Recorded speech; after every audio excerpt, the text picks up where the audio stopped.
India market invest মাইন্ডসেটে আপনাদের স্বাগত। যা চাই নতুন এসেছেন তাদেরকে হলো প্লিজ চ্যানেলটাকে সাবস্ক্রাইব করবেন, লাইক করবেন, বেল আইকনটা প্রেস করবেন, তার সাথে অল বাটনটা প্রেস করবেন, নোটিফিকেশন সঙ্গে সঙ্গে আপনাদের কাছে গিয়ে পৌঁছাবে।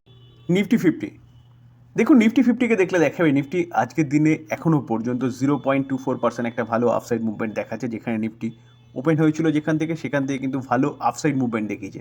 হঠাৎ করে নিফটির মধ্যে একটা সেলিং প্রেশার এসেছিল, তারপরে কিন্তু নিফটি আবার কামব্যাক করেছে। অবশেষে এখন নিফটি পজিটিভ মুভমেন্ট দেখাচ্ছে 0.25%। তো নিফটিকে নিয়ে কিন্তু একটা ভালো নিউজ পাওয়া যাচ্ছে, যেখানে শোনা যাচ্ছে নিফটি এখান থেকে আরও ভালো পারফরমেন্স দেখাতে পারে এবং 9% আফসাইড মুভমেন্ট দেখাতে পারে। কে বলছে চলুন সেটা দেখি। দেখুন, বোফাকে ব্যাঙ্ক অফ আমেরিকা, তো ব্যাঙ্ক অফ আমেরিকা নিফটিকে দেখছে যে নিফটি কারেন্ট মার্কেট প্রাইস থেকে কিন্তু 26,500 পর্যন্ত যেতে পারে 2025-এ। তো বলছে কি যে কারেন্ট লেভেল থেকে 9% আফসাইড মুভমেন্ট দেখাতে পারে নিফটি। তো স্যার এই জায়গায় দাঁড়িয়ে আপনার স্ট্যান্ড কী হবে? অবভিয়াসলি ভালো ভালো স্টকগুলোকে পিক করে চুপচাপ হোল্ড করা, তাহলে কিন্তু আপনাকে ভালো একটা ক্যাপিটাল গেন তৈরি করে দেবে। যেখানে ব্যাঙ্ক অফ আমেরিকা বলছিল কি রিসেন্টলি একটা সেল অফ দেখা গেছে নিফটির মধ্যে, তো এটা একটা হেলদি কারেকশন বলতে পারেন। সেল অফটা কেন দেখা গেছিলো? কারণ চায়না আর্থিক প্যাকেজ ডিক্লেয়ার করেছিল, তো যার জন্যে আমাদের ইন্ডিয়া থেকে কী হচ্ছিল, ফরেন ইনস্টিটিউশন ইনভেস্টাররা বিকওয়ালি করছিল এবং আউটফ্লো দেখা গেছে। তো বর্তমান পরিস্থিতিতে মাহল যেই জায়গায় দাঁড়িয়েছে সেই জায়গায় দেখলে দেখা যাবে কি চায়নার এরপর একটা বলতে পারেন যে খাতরার ঘন্টি দেখা যাচ্ছে, যেহেতু ট্রাম্প জিতে এসছে এবং শোনা যাচ্ছে লাস্ট বা লেটেস্ট নিউজ অনুযায়ী 25% কী করতে পারে, ট্যারিফ বাড়াতে পারে। ওটা তো আলাদা ব্যাপার, যেটা 100% ট্যারিফের কথা বলছে যে ব্রিক্স দেশগুলো, সেটা এখন তারা যদি কারেন্সি ডেভেলপমেন্ট করে তাহলে 100% লাগাবে, আদারওয়াইজ নর্মালি 25% ট্যারিফ লাগানোর কথা বলছে ট্রাম্প। তো সেই জায়গায় দাঁড়িয়ে স্যার যদি ট্যারিফ লাগায় তাহলে কিন্তু আলটিমেটলি প্রফিটেবল হবে বা লাভ হবে কার, ইন্ডিয়ার। তো আবার ইনফ্লো আসতে পারে। তো তার জন্যই বোফা বলছে কি নিফটি ফিফটি 26,500 পর্যন্ত যেতে পারে ইন কত 2025-এর মধ্যে। সুজলন এনার্জি লিমিটেড কোম্পানিটা রিনিউয়েবল সেক্টরে, বিশেষ করে উইন্ড এনার্জি নিয়ে কাজ করে, যেখানে কোম্পানিটা কিন্তু আজকের দিনে দেখলে দেখা যাবে 3%-এর ওপর একটা ভালো মুভমেন্ট দেখাচ্ছে। যেখানে এই কোম্পানিটা আমরা যদি চার্ট দেখলে দেখা যাবে 1 বছরে 68% রিটার্ন দিচ্ছে, যদিও বা কোম্পানি তার হাই থেকে অনেকটা ডিসকাউন্টে চলছে। দেখলে দেখা যাবে কোম্পানি হাই থেকে এখনও পর্যন্ত প্রায় 20% মতন কিন্তু ডাউনে রয়েছে। তো তাও কোম্পানি কত 68% রিটার্ন দিয়েছে। আমরা যদি কোম্পানিটার 5 বছর রিটার্ন দেখলে দেখা যাবে 3242% রিটার্ন দিয়েছে। রিটার্ন দেওয়ার পিছনে কারণ অবভিয়াসলি কোম্পানির বিজনেস, যেখানে এই কোম্পানিটা কিন্তু উইন্ড এনার্জি নিয়ে কাজ করছে এবং উইন্ড এনার্জি নিয়ে যথেষ্ট ভালো কাজ করছে। তো এই কোম্পানিটা আজকের দিনে এতটা ভালো মুভমেন্ট দেখানোর পিছনে কারণ কি? তো চলুন সেই কারণটাকে একটু দেখার বা বোঝার চেষ্টা করি। দেখুন, সুজলন এনার্জি এই কোম্পানিটা উইন করেছে কত 302.4 মেগাওয়াট উইন্ড প্রজেক্ট। অর্ডারটা কোথা থেকে এসছে? জিন্ডাল রিনিউয়েবল এনার্জি থেকে ইন কানাডা। তো কোম্পানিটা এতটা ভালো মুভমেন্ট দেখানোর পিছনে কারণ হচ্ছে কোম্পানিটা 302.4 মেগাওয়াট উইন্ড প্রজেক্ট উইন করেছে। যেখানে স্যার এই অর্ডার কিন্তু আজকেরই নিউজ, 4ই ডিসেম্বর। তো স্যার এইভাবে দেখলে দেখা যাবে কোম্পানিটা কিন্তু একের পর এক অর্ডার পাচ্ছে, যার জন্য কিন্তু কোম্পানিটা ভালো মুভমেন্ট দেখাচ্ছে। তো এই কোম্পানিটা আপনি রাডারে রাখতে পারেন, যেখানে কোম্পানি হাই মেরেছিল কত 86, সেখান থেকে কোম্পানি কিন্তু অনেকটা ডিসকাউন্টে চলছে কততে 67-তে। তো এই কোম্পানিটা ভবিষ্যতে কিন্তু মাল্টিব্যাগার রিটার্ন বানিয়ে দিতে পারে, যেখানে গভর্নমেন্ট রিনিউয়েবল সেক্টর নিয়ে কাজ করছে এবং উইন্ড এনার্জির এই কোম্পানিটা কিন্তু বেস্ট প্লেয়ার। সুইগি লিমিটেড কোম্পানিটাকে দেখলে দেখাবে, দেখুন আজকের দিনে কোম্পানিটা 3% মতন কিন্তু একটা ভালো আপসাইড মুভমেন্ট দেখাচ্ছে। যেখানে কোম্পানিটা কালকে অর্থাৎ গতকাল Q2 এর রেজাল্ট ডিক্লেয়ার করেছে এবং রেজাল্ট কোম্পানিটার রেভিনিউ ইয়ারলি কোয়ার্টারলি বেড়েছে। তো কোম্পানির খরচাও কিন্তু ইয়ারলি কোয়ার্টারলি বেড়েছে এবং খরচা বাড়ার জন্য কোম্পানির যে প্রফিট সেটা কিন্তু ন্যারো হয়েছে ঠিকই, কিন্তু কোম্পানির লস মেকিং কোম্পানিতেই রয়েছে এখনও। যেটা দেখলে দেখা যাবে, দেখুন যা এক্সপেকটেশন ছিল সেই এক্সপেকটেশনকে কিন্তু বিট করতে পারেনি, মিস করেছে 7.49% হারে।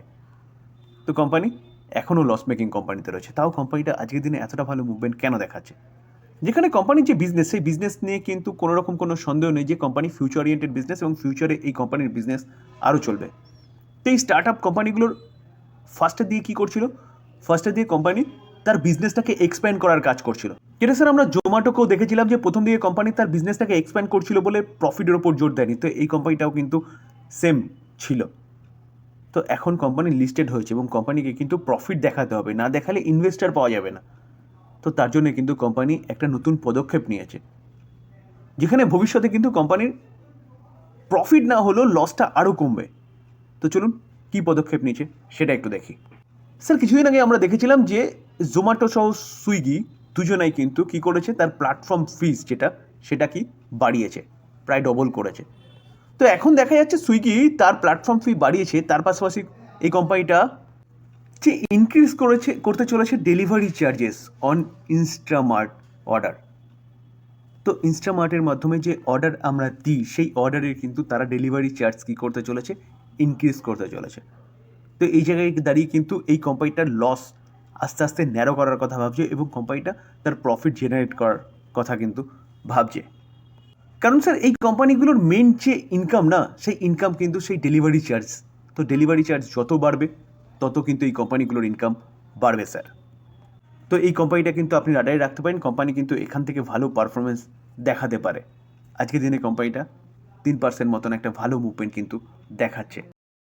বাজাজ অটো কোম্পানিটাকে দেখলে দেখা যাবে আজকের দিনে কোম্পানিটা প্রায় 2% মতন কিন্তু একটা ডাউন সাইড মুভমেন্ট দেখাচ্ছে, যেখানে কোম্পানিটা তার হাই থেকে কিন্তু অনেকটা ডিসকাউন্টে চলছে। দেখলে দেখা যাবে 12,774 কোম্পানি হাই মেরেছে। কোম্পানিটা এখন ট্রেড করছে কত, 8,899। তো নিচে আসার পিছনে কারণ হচ্ছে Q2 এর রেজাল্ট, যেখানে কোম্পানিটা Q2 এর রেজাল্ট কিন্তু যথেষ্ট খারাপ করেছে। তো শোনা যাচ্ছে Q3 কিন্তু এই কোম্পানিটা ভালো পারফরমেন্স করতে পারে। কেন? কারণ ফেস্টিভ্যাল সিজন এবং ওয়েডিং সিজন, এই দুটো সিজনে কিন্তু এই কোম্পানিটার ভালো সেলস দেখাচ্ছে, যেখানে শুধু এই কোম্পানিটা টু হুইলার সেগমেন্টের যতগুলো কোম্পানি, যে সব কটা কোম্পানি কিন্তু ভালো সেলস দেখাচ্ছে বা ভালো গ্রোথ দেখাচ্ছে। তো সেই জায়গায় দাঁড়িয়ে Q3 রেজাল্ট, যেটা ডিসেম্বর মাসে শেষ হবে এবং জানুয়ারি থেকে আমরা রেজাল্ট পাবো, তো সেই Q3 কিন্তু এই কোম্পানিটা ভালো পারফরমেন্স করতে পারে। যেহেতু কোম্পানিটা নিচে চলছে, এই কোম্পানিটা কিন্তু আপনি রাডারে রাখতে পারেন। বেস্ট টু হুইলার এবং থ্রি হুইলার কোম্পানি, যে কোম্পানিটা কিন্তু ওয়ার্ল্ডের সম্ভবত 68টা দেশে তার বিজনেসটাকে এক্সপ্যান্ড করে রেখেছে এবং কন্টিনিউয়াসলি বিজনেস ভালো করছে। ইলেকট্রিক ভেহিকল সেগমেন্টেও কিন্তু কোম্পানিটা ভালো বিজনেস করছে। তো আজকে এতটা নিচে আসার পিছনে চলুন কারণটা একটু দেখি। দেখুন, প্রায় 2% মতন ডাউন সাইড মুভমেন্ট দেখিয়েছে। দেখার পিছনে কারণ কি? কারণ কোম্পানিটা ফ্রিডম 125 বাইক, যেটা জাস্ট 5 মাস হয়েছে লঞ্চ হয়েছে, তো সেটার কিন্তু কী করেছে, প্রাইস কাট করেছে, অর্থাৎ প্রাইস কমিয়েছে।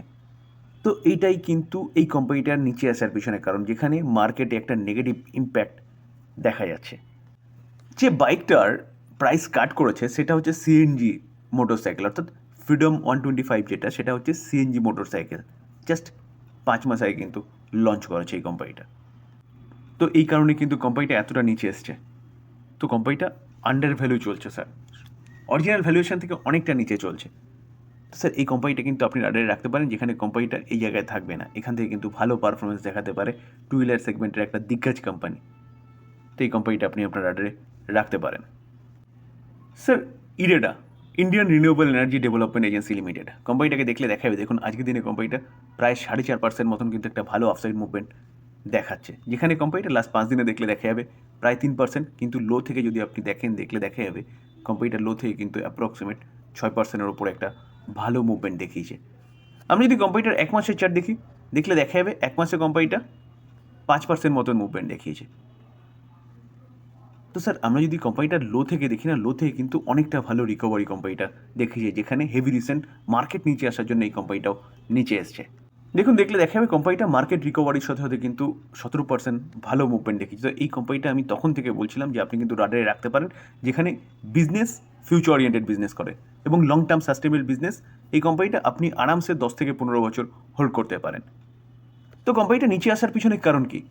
দেখুন, আমরা যদি 1 বছরের চার্ট দেখলে দেখা যাবে কোম্পানিটা 1 বছরে 235% রিটার্ন দিয়েছে। তো এতটা রিটার্ন দিয়েছে, রিটার্ন দেওয়ার পরে কিছুটা তো কারেকশন হবেই। তো এটা একটা কারেকশন বলতে পারেন বা প্রফিট বুকিং বলতে পারেন। কোম্পানি Q2 এ যথেষ্ট ভালো রেজাল্ট করেছে, রেজাল্ট করার পরেও কিন্তু নিচে চলছিল। এখন কেন রাডারে রাখার বলছি? অবভিয়াসলি কোম্পানি হাই থেকে অনেকটা নিচে চলছে এবং তার পাশাপাশি এই কোম্পানিটা যে সেক্টরে কাজ করে সেই সেক্টরের যথেষ্ট ভালো গ্রোথ এক্সপেক্টেড। বাজেট ফার্স্ট ওয়েভে আসতে চলেছে, তো বাজেটের কাউন্টডাউন অলরেডি শুরু হয়ে গেছে। তো রিনিউয়েবল সেক্টরের কোম্পানিগুলো কিন্তু এখান থেকে ভালো পারফরমেন্স দেখাতে পারে বা পিএসইউ কোম্পানিগুলো ভালো পারফরমেন্স দেখাতে পারে, কারণ প্রতি কটা কোম্পানি অনেকটা নিচে চলছে। তো এই কোম্পানিটাও কিন্তু আপনি রাডারে রাখতে পারেন যদি আপনার মনে হয় যে রিনিউয়েবল সেক্টর অনেক ভালো করবে, গভর্নমেন্ট যে লক্ষ্যমাত্রা রেখেছে সেই লক্ষ্যমাত্রায় পৌঁছাবে, তাহলে এই কোম্পানিটাকেও ভালো করতে হবে। ডিসক্লেমার দিয়ে রাখি স্যার, কোনো বাই রেকমেন্ডেশন নয়। ভালো ভালো কোম্পানির সম্বন্ধে ভালো ভালো নিউজ পাওয়া যাচ্ছে, সেগুলো আপনাদের সামনে তুলে ধরার চেষ্টা করলাম, টোটালি লার্নিং পারপাস। বাই করবেন, নিজে অ্যানালাইসিস করবেন, তারপরে বাই করবেন। আলোচনা এই পর্যন্ত। যদি ভালো লাগে যায় নতুন এসেছেন তাদের হলো প্লিজ চ্যানেলটাকে সাবস্ক্রাইব করবেন, লাইক করবেন, বেল আইকনটা প্রেস করবেন, তার সাথে অল বাটনটা প্রেস করবেন, নোটিফিকেশন সঙ্গে সঙ্গে আপনাদের কাছে গিয়ে পৌঁছাবে। থ্যাংক ইউ, ভালো থাকবেন।